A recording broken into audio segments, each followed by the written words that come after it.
La soif de s'expatrier est forte parmi les étudiants. L'apprentissage et l'ouverture sur l'autre, ça se cultive et l'Estrie est votre passeport pour l'international. J'ai le plaisir de recevoir son directeur adjoint, Wilfried Merklen. Bonjour. Bonjour. À vos côtés, Vanessa Eleto. Bonjour Vanessa, vous êtes référente professionnelle de formation à l'Estrie également. Bonjour. Bienvenue. Vous allez nous présenter votre formation au métier de la communication, du marketing et à l'international et du management interculturel. C'est une formation post-bac en 5 ans.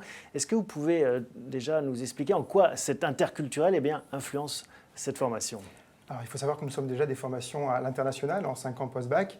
Et l'international, forcément, sur les métiers de la communication et du marketing, va influer sur les relations. Quand on parle d'interculturel, on parle aussi d'intergénérationnel, d'interreligieux, de savoir s'adapter à l'autre. En fait, c'est le simple mot, savoir s'adapter à l'autre, et notamment sur un marché en mouvement, savoir adapter ses produits, ses services aux autres. Un marché, en effet, de plus en plus important. L'Estrie, c'est un nom qui fleure déjà le voyage, Vanessa. School for International Careers. Vous êtes basé à Lyon, vous existez depuis 1968, vous formez environ 400 étudiants par an. Quelles sont les particularités de votre formation par rapport à d'autres établissements qui peuvent être vos petits camarades et compétiteurs ? Alors, le parti pris de l'Estrie est à la fois linguistique et culturel. D'une part, linguistique, puisque nos étudiants sont capables de gérer des projets de communication et de marketing dans plusieurs langues de travail. Et ensuite, comme je disais, culturel, puisque nos étudiants sont également à même de gérer des missions de communication et de marketing en intégrant la dimension culturelle. Puisqu'ils possèdent vraiment une grande connaissance des cultures cibles, des comportements, notamment des comportements de consommation, etc. Wilfried, comment ça se passe très concrètement une formation chez vous ? La formation, elle est en 5 ans post-bac. 3 premières années pendant lesquelles on va préparer nos étudiants dans 3 langues de travail, en français, anglais, plus l'allemand, le chinois ou l'espagnol ou l'italien. Dans ces 3 premières années, on va avoir 7 à 9 heures de cours dans chaque langue déjà, à la fois en traduction, en communication, en civilisation également. Et ça permet à nos étudiants, au bout des 3 ans, d'obtenir 2 titres. Un titre d'assistant communication-traduction et une licence langue étrangère appliquée. C'est-à-dire qu'il faut déjà être très bon en langue dès le départ, avant d'entrer chez vous. Exactement. Ou est-ce que je peux me former en cours de route ? Alors, il faut être très bon déjà en langue au départ, avoir envie d'apprendre avec les langues aussi et de travailler avec les langues. Et puis, on a créé, il y a maintenant 3 ans, ce qu'on appelle la formation intensive sur le premier mois de cours, qui permet de mettre à niveau les étudiants en langue pour intégrer la formation. On le sait, les stages sont importants dans une formation, dans un cursus. Quelle est leur place et comment ça se passe ? Alors, l'Estrie propose 4 périodes de mobilité sur les 5 années d'études. En 5e année, nos étudiants doivent réaliser une mission de fin d'études entre 3 et 6 mois en France ou à l'étranger. Et ensuite, en 4e année, je peux aussi ajouter que nos étudiants doivent réaliser un stage professionnel d'une durée de 6 mois dans le pays de leur 2e langue de travail. Effectivement, il y a des exemples qu'on peut donner concrets sur ces étudiants-là. Oui. On pense à Blandine, une étudiante qui a été chargée de mission et de communication pour Ariane Espace entre Paris et Kourou. Donc c'était intéressant en 5e année comme stage. Et puis une étudiante en Europe, à Séville, qui était assistante événementielle dans une agence d'événementiel. Et alors les profils que vous recherchez et les critères d'admission, quels sont-ils ? Alors en première année, les étudiants sont admis sur le principe admission post-bac et sur dossier. Ensuite, en admission parallèle, en 2e, 3e, 4e et 5e année, nos étudiants sont également admis sur dossier, à nous envoyer avant le 30 juin. Et ensuite, dans ce dossier, nous vérifions que le profil de l'étudiant correspond bien aux critères requis, à savoir une ouverture d'esprit, l'utilisation de 2 ou 3 langues de travail, dont le français. Un goût prononcé pour l'international et une envie de mobilité, puisque finalement, étudier à l'Estrie, c'est aussi partir entre 16 et 22 mois sur les 5 années d'études. Alors, il y a les parents aussi qui nous regardent, ils se posent une question, combien ça coûte ? C'est aussi une dimension importante des études. Alors c'est une formation qui est payante, bien sûr, mais sur les 5 années d'études, les frais sont lissés, qu'il y ait un stage ou pas. Donc j'invite tout le monde à aller regarder sur notre site internet estrie.fr les frais de scolarité, puisqu'il y a le quotient familial également qui est appliqué. Donc les frais sont différents selon les candidats. On peut avoir une fourchette Ça vous en autour de 5 000 euros. Voilà. Mais au-delà de l'aspect frais de scolarité, il y a aussi l'investissement personnel que ça représente en termes de coûts aussi pour l'étudiant. C'est aussi s'investir dans une formation qui est longue, 5 ans, et puis qui nécessite 4 mobilités à l'international, comme le disait Vanessa, et dans laquelle aussi on peut s'impliquer dans la vie associative. On a 2 associations vivantes au sein de l'école, un bureau des étudiants et une association qui est prestataire de services en communication et en traduction. Je sais que vous attachez beaucoup d'importance à l'insertion professionnelle de vos étudiants. Comment est-ce que vous les accompagnez ? Alors, on les accompagne principalement avec un scénario que nous avons créé en 2009 en partenariat avec l'APEC.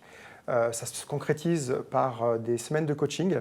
Nos étudiants ont des semaines pendant lesquelles ils n'ont pas de cours, mais pendant lesquelles ils vont avoir des coachs qui vont les accompagner sur des simulations d'entretien en langue étrangère. On leur apprend à faire des CV de lettres de motivation en langue étrangère, à s'adapter aux pays dans lesquels ils vont aussi être amenés à partir en stage. On finalise ça en 5e année par un job dating avec des cabinets de recrutement. Et l'idée, c'est aussi en fin de 5e année, au retour de stage, que les étudiants soient capables de valoriser leurs compétences, de les justifier, de montrer qu'ils sont légitimes sur l'emploi qu'ils visent face à des recruteurs en situation d'entretien. On a peu parlé des pays. Il y a des pays en particulier vers lesquels se tournent vos étudiants ? Alors, dans le domaine de la communication et de la traduction, nos étudiants restent à 60% en France, 40% d'entre eux s'expatrient, et en règle générale, ça va être en Europe principalement. Ça peut être pour certains en Asie, mais c'est quand même à la marge, en Amérique latine et Canada. C'est des métiers qui évoluent beaucoup. Comment est-ce que vous voyez les tendances de ces métiers bouger ? Alors, dans les métiers de la communication et du marketing, il y a quand même 2 grandes tendances fortes, mais qu'on voit aussi dans d'autres métiers. C'est la digitalisation, par rapport au e-commerce notamment, l'influence du web, l'influence du rédactionnel web qu'on va retrouver aussi sur les sites, le community management, l'animation des réseaux sociaux, etc. Et face à cette digitalisation, ce qu'on a pu remarquer aussi dans un contexte d'entreprise internationale, c'est le besoin de collaboration, c'est-à-dire de travailler aussi en proximité, en co-création, en travail collaboratif. Et c'est deux axes sur lesquels on travaille énormément à l'Estrie. Et Vanessa, comment est-ce que vous adaptez le cursus finalement à ces évolutions ? Alors je peux reprendre vraiment les 2 tendances évoquées par Wilfried, puisque nous avons décidé d'adapter notre formation à la dimension digitale du marché de l'emploi, en justement digitalisant le contenu de nos cours à travers l'utilisation de MOOC préparatoires sur les aspects techniques et théoriques, et également le recours à des ressources documentaires en ligne. Permettant ainsi à nos étudiants de s'ouvrir sur des outils numériques, sur les réseaux sociaux, par exemple, comme Facebook, Twitter, sur les outils aussi de PAO, de publication assistée par ordinateur, comme InDesign, qui permet de créer des supports de communication, et aussi sur des outils de campagne d'emailing comme Mailchimp. Et ensuite, la deuxième tendance évoquée par Wilfried, effectivement, on la reprend et on l'intègre dans notre formation, puisque nous travaillons avec nos étudiants sur le travail collaboratif, afin que nos étudiants soient vraiment capables en fait, d'intégrer cette notion cette posture co-créative de manière bienveillante dans la gestion de projets en groupe. Et justement, pour vous donner un exemple, cette année, nos étudiants vont travailler en groupe, en 4 agences, en compétition, pour le compte d'une entreprise réelle, à savoir Takeaway, la start-up lyonnaise, qui propose des doggy bags pour les restaurateurs. Oui, plus on est proche du terrain et de la réalité des entreprises, plus c'est facile après de trouver des débouchés. D'ailleurs, j'imagine que vous restez en contact avec vos étudiants. Bien sûr. Quels sont les types de carrières qui s'ouvrent à eux ? Alors, ils travaillent majoritairement dans le marketing pour 50% d'entre eux, dans le marketing ou le développement international. On peut penser à 2 exemples d'étudiants. Je pense notamment à Émilie, qui travaille dans le domaine de l'édition, qui est responsable marketing chez Manière Jeunesse, ou encore dans le domaine des ressources humaines et du recrutement à Jonathan, qui est responsable du recrutement international pour Disneyland Paris. Donc ça, c'est la majorité vraiment de nos étudiants qui travaillent dans le marketing et le développement international. Ensuite, on a 30% d'entre eux qui travaillent dans la communication. Donc la communication, ça va recouper à la fois la communication extérieure, la communication interne et les relations presse. Là, on a une étudiante qui, justement, parlait du web, travaille pour Bayer, le groupe Bayer, et qui est responsable de la communication web et réseaux sociaux. C'est Noémie, en l'occurrence. Community management. Oui, community management, encore une fois. Et puis, en termes de relations presse, on a un bel exemple d'entrepreneuriat avec 3 anciennes étudiantes, Morgane, Anne et Marie, qui ont créé leur structure et leur agence de relations presse sur Lyon. C'est l'agence Match avec 2 A. Bon, voilà, merci pour elle, ça les fera connaître un peu plus. Une dernière question qui s'adresse plus aux parents. On sait que les parents aiment bien discuter, échanger avec leurs enfants sur leur avenir, notamment leurs études.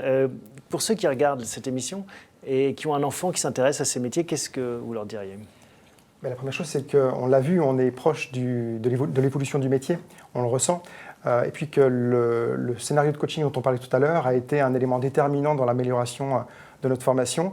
Nos étudiants sortent avec un emploi. On est à 85% d'insertion professionnelle dans les 6 mois suivant la certification des compétences de nos étudiants. Donc ça fonctionne très bien. Donc ça, c'est un premier point fiable, le fait de s'adapter, le fait aussi d'accompagner nos étudiants. Et puis, on propose un titre, c'est le dernier point aussi, on propose un titre qui est niveau 1 RNCP, qui est enregistré auprès du ministère du Travail et de l'Emploi. Et ça assure aussi une reconnaissance par le monde professionnel. Bien sûr. Vanessa, Wilfried, merci de nous avoir présenté cette formation de l'Estrie. À bientôt. Merci.